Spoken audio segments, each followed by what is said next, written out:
বলিউডে চলছে সিকুয়েল ঝড়। একের পর এক হিট সিনেমাগুলোর সিকুয়েল মুক্তি পাচ্ছে। এরই মধ্যে জানা গেল আরও এক খুশির খবর।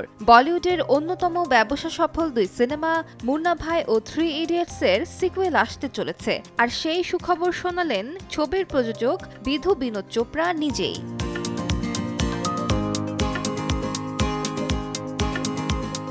ভারতীয় সংবাদ মাধ্যম হিন্দুস্তান টাইমসের এক প্রতিবেদনে বলা হয়, সম্প্রতি বিধু বিনোদ চোপড়া এই দুই সিনেমার সিকুয়েল নিয়ে কথা বলেন।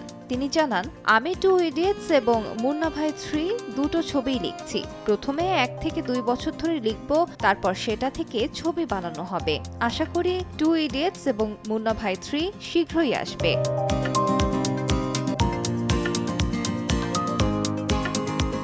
মুন্না ভাই ছবিতে সঞ্জয় দত্ত, আরশাদ ওয়ারসি অভিনয় করেছিলেন। অন্যদিকে 3 ইডিয়টস ছবিতে আমির খান, আরমাদ বন, শর্মন যোশী, কারিনা কাপুর ছিলেন। বহুদিনের জল্পনা কল্পনার পর আইকনিক এই দুই সিনেমার সিকুয়েল ঘিরে দর্শকদের আগ্রহ এখন তুঙ্গে।